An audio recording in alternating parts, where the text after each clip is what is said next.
I'm Dr. Angela Drummond Matthews.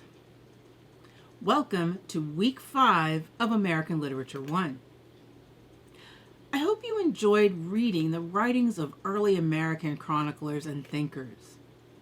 I especially hope you enjoyed Thoreau's civil disobedience and Emerson's self-reliance. If you pay attention to current events, I bet you couldn't help but make some strong associations with those works. This week we're going to look at the writings of Native Americans, African Americans, and Hispanic Americans. Our first few readings are the writings of enslaved people who managed to escape to tell their stories. The American slave experience was varied, but the one thing they all have in common is their desire for freedom and for recognition as human beings equal to whites in society.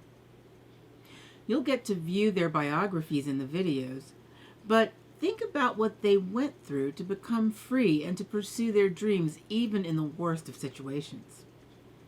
We'll read selections from Britton Hammond, an enslaved person who left his master to work on a ship and had a pretty amazing adventure, from Olaudah Equiano, who was kidnapped and enslaved as a child and managed to obtain his freedom to become a famous writer and abolitionist. From Frederick Douglass, who educated himself and escaped slavery to become an abolitionist and statesman.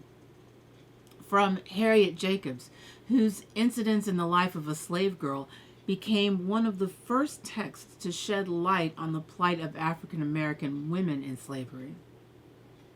And from Sojourner Truth, who escaped slavery to become not only an abolitionist, but a women's rights activist. Next, we'll read works from Native Americans who diligently and eloquently fought for their rights as whites usurped them. We'll first read from the writings of William Apess. Apess, a Pequot, was an ordained Methodist minister and became an activist for Native American rights.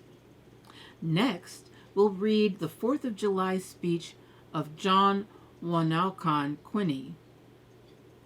Quinney, a Mohican, was a diplomat and an activist for Native American rights. He's also known to be one of the first to use the term Native American. We will also read an address to the whites by Elias Boudinot. Boudinot, a Cherokee, was a writer and newspaper editor and an activist. He was outspoken about the Indian Removal Act of 1830, believing that the Cherokee should acquiesce to removal. This unfortunately led to the infamous Trail of Tears. Moving to the Hispanic Southwest, we'll read works from early Texas and California. Juan Nepomuceno Seguin was a political figure and military leader in the Texas Revolution, later becoming mayor of San Antonio. Mariano Guadalupe Vallejo was a general and a political figure in early California, which was then, like Texas had been, a part of Mexico. Both of these men saw the transformation of northern Mexico into the southwest United States. While you're reading this week, keep in mind the readings from last week. What commonalities and conflicts do you see? Think about how these works can be compared and contrasted. Remember, we'll be working on an essay next week. So think about the connections that you can make among the thoughts, ideas, and histories that you encounter in these readings. Also, you can discuss more than 2 works in your essay.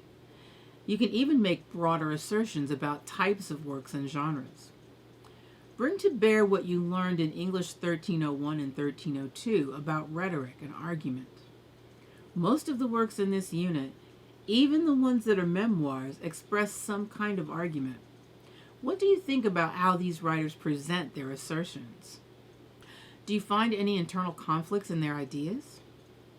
All of these concepts are good fodder for next week's essay. Stay safe and happy reading. Bye-bye.